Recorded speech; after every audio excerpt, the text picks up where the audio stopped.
పరిశుద్ధ నామమునకు మహిమ కలుగును గాక.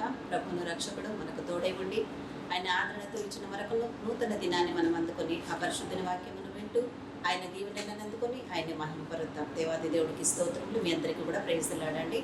దేవుడు ఈరోజు మనకి ఇస్తున్నటువంటి వాక్యపు వాగ్దానం అందుకొని మనం ముందుకెళదాం. ఆ వాక్యము, వారు వేడుకొనక మునుపు నేను ఉత్తరం ఇచ్చేదను, వారు మనవి చేయుచుండగా నేను ఆలకించెదను అని యెషయా గ్రంథము 65వ అధ్యాయము 24వ వచనమును దేవుడు ఈరోజు మనకు వాగ్దానముగా అనుగ్రహిస్తున్నారండి. ఆ వాక్యమే ఇప్పుడు చదవబడినటువంటి వాక్యమై ఉండగా, వారు వేడుకొనక మునుపు నేను ఉత్తరం ఇచ్చేదను, వారు మనవి చేయుచుండగా నేను ఆలకించేదను అని దేవుడు సెలవిస్తున్నాడు. ఇక్కడ చదవబడిన వాక్యంలో వారు వారు అనని 2 లైన్లలోనూ అదే కనిపించింది కదండి. వారు అంటే ఎవరు వారు? ఎవరంటే ముందున్న వాక్యంలో ఉంటుంది, నేను ఏర్పరచుకొనిన వారు అని ఉంటుంది. అంటే దేవుడి చేత ఏర్పరచబడిన వారు వేడుకొనక మునుపు నేను ఉత్తరం ఇచ్చేదను. అంటే దేవుడు ఏర్పరచుకొనిన వారు. దేవుడు ఏర్పరచుకొనిన వారు ఎలా ఉంటారు?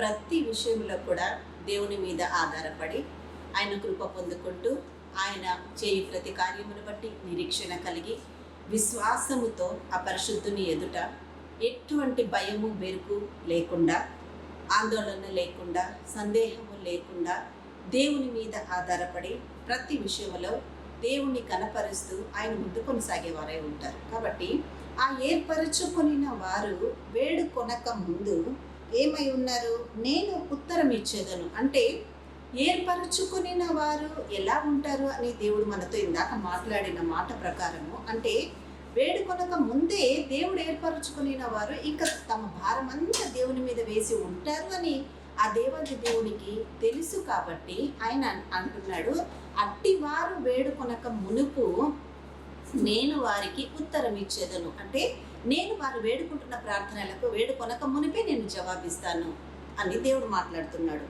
కాబట్టి వారు మనవి చేయుచుండగా నేను ఆలకించేదను. కాబట్టి దేవుడు ఏమంటున్నాడు? నువ్వు ఏర్పరచిన ప్రియ సహోదరి సహోదరులారా, ఈరోజు నీవు నేను మనము దేవుని చేత ఏర్పరచబడిన వారమైతే మనము వేడుకొనక మునిపే దేవుడు మన ప్రార్థన ఆలకించి మనకు జవాబిస్తాను అని అంటున్నాడు. ఆ తర్వాత మనవి చేయించుండగా నేను ఆలకించేదను అని అంటున్నాడు దేవుడు కదా. ఎంత గొప్ప దేవుడు మన దేవుడు. అందుకే నువ్వు ఏర్పరచబడిన బిడ్డవైతే ఏ విషయంలో కూడా ఈరోజు భయపడని అవసరం లేదు. దేవుడు నిన్ను ప్రేమించి నీ కొరకు తన స్వరక్తం ఇచ్చి తనకు స్వకీయ జనముగా నిన్ను చేసుకుని ఆ పరిశుద్ధుడు నువ్వు ఏర్పరచుకుని బిడ్డవు అని దేవుడు తలంచి ఉన్నాడు. మరి ఆ విషయాన్ని, ఆ సత్యాన్ని మనం గ్రహించగలుగుతున్నామా? నేను దేవుని చేత పిలువబడిన బిడ్డను, ఏర్పరచబడిన బిడ్డను. దేవుడు నేను ప్రార్థన చేస్తే నా ప్రార్థన ఆలకిస్తాడు, నా మనవిని అంగీకరిస్తాడు. నేను వేడుకొనక మునిపే దేవుడు నన్ను ఆశీర్వదిస్తాడు అన్న నమ్మకము, నిశ్చయత నీవు ఈరోజు కలిగి ఉండాలి అని దేవుడు నీతో మాట్లాడుతున్నాడు. అట్టి వారు వేడుకొనక మునుపు దేవాది దేవుడు వారికి ఉత్తరం ఇస్తాను అని అంటున్నాడు. ఆ తర్వాత వారు మనవి చేయుచుండగా నేను ఆలకించదను అని అంటున్నాడు. సహోదరి, ఈరోజు ఏ విషయంలో నీవు కృంగిపోతున్నావమ్మా? ఎంత గొప్ప ఆదరణ ఈరోజు నీకు ఈ వాక్యం ద్వారా దేవుడు ఇస్తున్నాడు. ఏం చేసినా, ఎంత చేసినా మాకు ఏది సరిపోవట్లేదు, మేము కూడా అందరిలాగే ఉండాలనుకుంటున్నాం, కానీ ఎంతో అందరికంటే ఎక్కువగా కష్టపడుతున్నాం, కానీ ఎందులోనూ మేము సమృద్ధి చూడలేని స్థితిలో ఉన్నాము, సమాధానం లేని స్థితిలో ఉన్నాము. ఇంట్లో చూస్తే అసమాధాన స్థితి, ఒంట్లో చూస్తే అస్వస్థత స్థితి, సమాధానం లేని స్థితిలో చాలాగా మేము కృంగిపోతున్నాము అని కృంగిపోతున్నారా? ఈరోజు ఎవ్వరు భయపడకండి. నువ్వు ఏర్పరచబడిన బిడ్డవు. దేవుడిని నీవు పేరు పెట్టి నిన్ను పిలుచుకునే బిడ్డవై ఉన్నావు కనుక భయపడాల్సిన అవసరం లేదు. ఆ పరిశుద్ధుడు నీకు తోడై ఉండి ఈరోజు నీతో దగ్గరికి వచ్చి నీతో మాట్లాడుతున్నాడు. ఆయన ఏమని? నీవు వేడుకొనక మునిపే ఆయన నీకు ఉత్తరం ఇచ్చే దేవుడై ఉన్నాడు. కాబట్టి నీవు మనవి చేయించుండగా ఆయన ఆలకించే పరలోకపు తండ్రి అయి ఉన్నాడు. కాబట్టి నువ్వు భయపడని అవసరం లేదు. నువ్వు ఈరోజు దేవాది దేవుని దగ్గర ఏర్పరచబడిన బిడ్డను, ఏర్పరచబడిన కుమారుడును అని నువ్వు అంగీకరించి ఆ యొక్క బలమును నువ్వు అందుకుని దేవునిలో ధైర్యముగా నిలబడి నువ్వు మొరపెట్టుచుండగా దేవుని పాద సన్నిధిలోనికి నువ్వు చేరి, దేవా నువ్వు నన్ను ఏర్పరచుకున్నావు నా తండ్రి అన్న ఒకే ఒక నమ్మకాన్ని నువ్వు కలిగి ఉంటే ఈరోజు దేవుడు నువ్వు వేడుకోక మునిపే నీకు జవాబిస్తాను అంటున్నాడు. అట్టి నిశ్చయిత నీకుందా ఈరోజు? అట్టి నిశ్చయిత నీకు ఈరోజు ఉందా? దేవుడు నీతో మాట్లాడుతున్నాడు. నిన్ను బలపరచడానికి ఈరోజు దేవుడు నీ దగ్గరకు వచ్చి ఈ జవాబును నీకు ఇస్తున్నాడు. ధైర్యం వస్తుందా ఈ వాక్యం ద్వారా? అట్టి వారు మనవి చేయించుండగా ఆయన ఆలకించే దేవుడై ఉన్నాడు. కాబట్టి కృంగిపోకండి. ఈరోజు ఏ విషయంలో కూడా భయపడకండి. దేవాది దేవుడు మనకు తోడున్నాడు. యుద్ధము తాను చేస్తున్నాడు, విజయాన్ని మనకు అనుగ్రహిస్తున్నాడు. ఆయన పరిపూర్ణ సమాధానమును మనకు అనుగ్రహించి, విశ్రాంతిని అనుగ్రహించి, మన భారమును మోసే దేవుడు మన పక్షమున ఉండగా ఏ విషయంలోనండి మనం కృంగిపోవడం?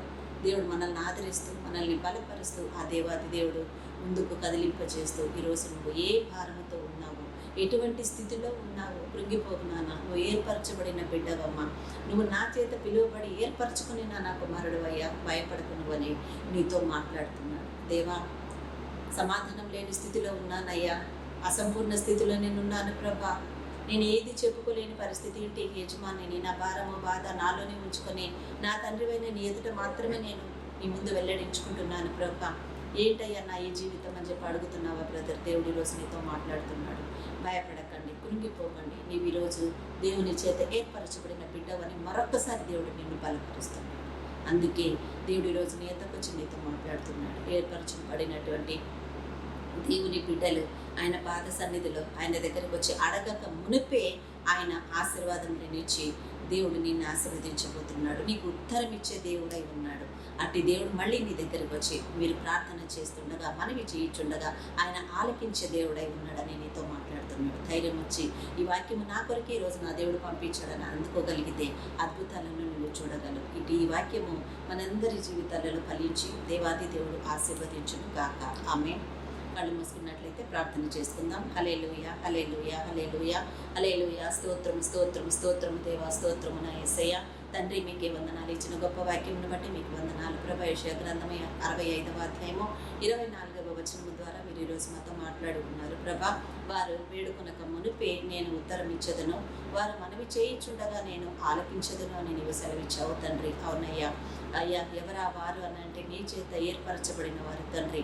మరి మేము మీ చేత ఏర్పరచబడిన వారమై ఉంటే ప్రభా, మేము వేడుకొనక మునిపే మా దేవుడు మమ్మల్ని ఆశీర్వదిస్తాడు అన్న నిశ్చయిత మాకు విశ్వాసము ద్వారా కలుగు చేసి మీరు మహిమ పొందమని ప్రార్థిస్తున్నాను తండ్రి. అట్టి మేము మనవి చేయించుండగా నీవు ఆలకించు దేవుడవై ఉన్నావని నా తండ్రి ఇంకా మమ్మల్ని బలపరిచి ఆదరించినందుకు నీకు వందనాలు, కృతజ్ఞతలు దేవా. యేసయ్యా నీకు వందనాలు, స్తోత్రములు. విన్న వాక్యాన్ని మాలో నీరు కట్టి ఫలింపచేయండి. వాక్యానుసారముగా అయ్యా లోతులలోనికి మమ్మల్ని నడిపించి నీ మీద ఆధారపడే కృప మాకు దయచేయమని ప్రార్థిస్తున్నాను తండ్రి. నా దేవా, దైవజనులను జ్ఞాపకం చేసుకొని మీరు ఆశీర్వదించండి. మీ కృపల వర్ధిల్ల చేయండి నాయన. అయ్యా, వారి పరిచర్యలను మీరు ఆశీర్వదించండి. సమృద్ధి కలిగిన దీవెనలు ఆ సంఘాలలో కుమ్మరించి మీ కొరకు వాడబడుతున్న ప్రతి వారిని మీరు లేవనెత్తుకొని మీరు మాత్రమే మహిమ పొందమని ప్రార్థిస్తున్నాను నా తండ్రి. అయ్యా, ఎగ్జామ్స్ రాసి ఉన్న బిడ్డలకు తండ్రి, అయ్యా ఇదిగో ప్రభా, సంపూర్ణమైన విజయాలను మీరు స్థిరపరిచి అనుగ్రహించినందుకు మీకు వందనాలు తండ్రి. గొప్ప గొప్ప ఫలితాలను చూసి మిమ్మల్ని మహిమపరిచే కృప దయచేయండి యేసయ్యా తండ్రి. మీకు వందనాలు. చిన్న బిడ్డలను ఆదరించండి, యవన బిడ్డలను జ్ఞాపకం చేసుకోండి. దారి తప్పకుండా నీతి మార్గంలో నాయన మిమ్మల్ని వెంబడించే కృప వారికి అనుగ్రహించి పాప మార్గం నుంచి వారిని దూరపరిచి అపవాది చేతుల నుంచి విడిపించి మీ కృప వారిని భద్రపరిచి ముందుకు నడిపించమని సర్వోన్నతుడా మీకే వందనాలు. ఈ పరిచర్యను మీరు దీవించండి. ఎందరెందరినైతే ఈరోజు ఈ వాక్యము అయ్యా తాకి ఉన్నదో, దర్శించి ఉన్నదో వారిలో మార్పును కలుగు చేయండి నా యేసయ్య. ధైర్యమును బలమును పుట్టించండి, బలహీనతలను కొట్టివేయండి నా తండ్రి. మీ కృపలు అందరినీ ఆదరించి బలపరిచి మీరే మహిమ పొందమని నిరాకడ వరకు ప్రభా ఇదిగో మా అందరినీ మీ హస్తాలకు అప్పగించుకుంటూ యేసుక్రీస్తు అతి శ్రేష్టమైన నామమున మా ఈ ప్రార్థన మీ ఆశీర్వాదముగా మేమందరము కూడా అడిగి పొంది ఉన్నాము మా తండ్రి. ఆమేన్, ఆమేన్, ఆమేన్. హల్లెలూయా. అందరికీ ప్రైజ్లాడండి. ఈ వాక్యము ద్వారా ఈరోజు మేము ఆదరించబడి ఉన్నామని మీ హృదయాలకు అనిపిస్తే ఈ వాక్యాన్ని ఇంకా అనేకులకు, మీ స్నేహితులకు, బంధువులకు, సమీపస్తులకు, సన్నిహితులకు అందరికీ కూడా ఈ వాక్యాన్ని షేర్ చేయమని అడుగుతున్నాను. ఇంకొకటి ఛానల్ని కూడా సబ్స్క్రైబ్ చేసుకొని అనేకులు ఈ వాక్యం ద్వారా ఆదరించబడడానికి మీ వంతుగా మీరు కృషి చేసి దేవుడి దీవెనలను పొందుకోవాలని నా మనవి. అందరికీ